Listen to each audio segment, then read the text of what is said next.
오늘 하루 놓치면 아쉬운 뉴스 전해드리는 더하기 뉴스 시간입니다. 정치부 김경아 기자와 함께합니다. 안녕하세요.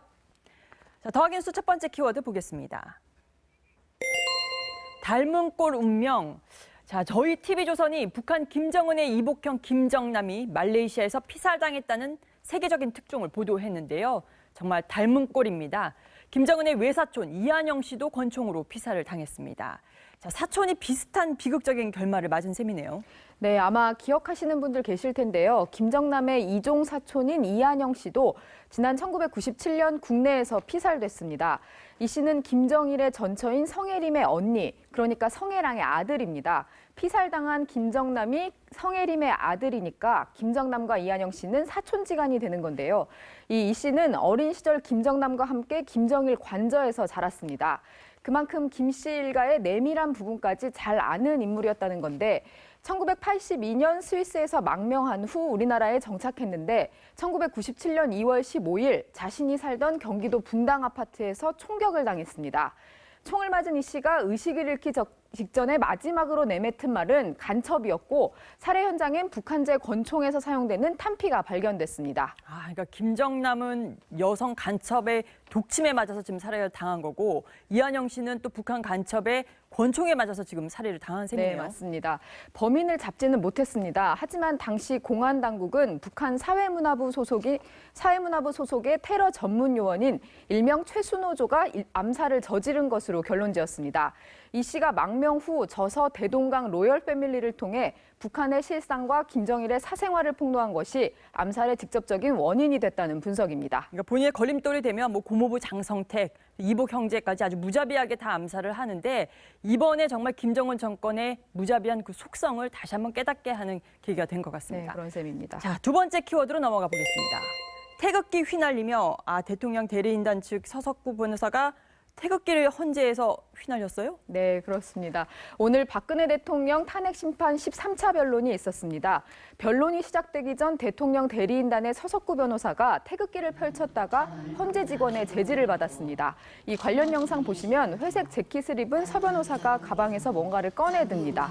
태극기군요. 방청석을 향해서 들어 보이는 것 같은데요. 네, 미소를 띤 채 방청석을 향해 태극기를 들어 보이고 있죠.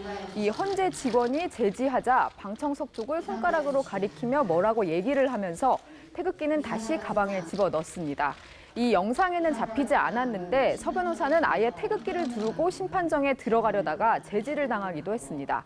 또 김평호 변호사가 쓴 탄핵 반대져서 탄핵을 탄핵한다는 책과 탄핵 음모론과 관련한 기사 자료를 자신의 책상 위에 보란 듯이 올려놓기도 했습니다. 서석구 변호사는 태극기 집회에도 자주 참석을 했었죠? 네, 그렇습니다. 서 변호사는 친박단체 태극기 집회에 여러 번 참석했습니다. 지난 11일 집회에는 빨간색 머플러에 슈퍼맨처럼 태극기를 어깨에 두르고 나타나기도 했습니다. 근데 국민들에게 이렇게 기행으로 비춰진다면 이게 박근혜 대통령에게 도움이 될지는 잘 모르겠습니다. 자, 마지막 키워드로 넘어가 보겠습니다. 특검 1년으로 연장, 최동욱 전 검찰청장이 이런 말을 했어요? 네, 그렇습니다. 최동욱 전 검찰총장이 오늘 한 라디오 프로그램에서 최순실 특검 수사를 1년 정도로 연장해야 한다고 주장했습니다. 관련 발언 직접 들어보시겠습니다. 너무 많은 그 의혹이 제기되어 있는 사건이기 때문에 적어도 유능한 검사 약 40명 정도는 투입을 해서 1년 정도는 지속적으로 수사를 해야 비로소 대부분의 실상이 제대로 밝혀질 것이라고 믿습니다. 네, 최 전 총장은 자신이 보기에는 특검 수사가 30%도 진행되지 못했다면서 황교안 대행이 특검 연장을 안 하면 수사 의지가 없다는 것을 증명하는 것이라고 했습니다. 최 전 총장이 이제 한때 특검 후보까지 거론이 돼서 맡겨주시면 최선을 다하겠다 이런 얘기까지 했는데 이게 미련이 남아서 이런 얘기를 했는지는 잘 모르겠습니다. 네. 근데 이제 1년 연장은 국가의 혼란을 얘기하면 좀 너무 나간 것 같긴 해요. 네, 근데 최 전 총장이 또 변호사 개업은 못한다면서요? 네, 대한변호사협회가 최 전 총장이 낸 변호사 개업 신고를 반려했습니다. 대한변협은 자료를 내고 대한민국의 사법정의 가치를 훼손하고 국민의 사법 신뢰도를 저하하는 정관예우 악습을 근절하기 위해 최 전 총장에게 개업 개업 신고를 철회할 것을 권고한다고 밝혔습니다. 대한변협은 2015년 12월 김진태 전 검찰총장에게도 변호사 개업을 자제할 것을 권고했고 김 전 총장은 지금까지 개업을 하지 않았다고 설명했습니다. 또 최 전 총장이 혼외자 문제로 국민에게 큰 실망을 안겼고 아직 해명하지 않고 있다는 점을 거론하며 이런 이유에서라도 변호사 개업은 부적절하다고 지적했습니다. 자숙이 더 필요하다 이런 얘기군요. 네. 자, 김 기자 수고했습니다.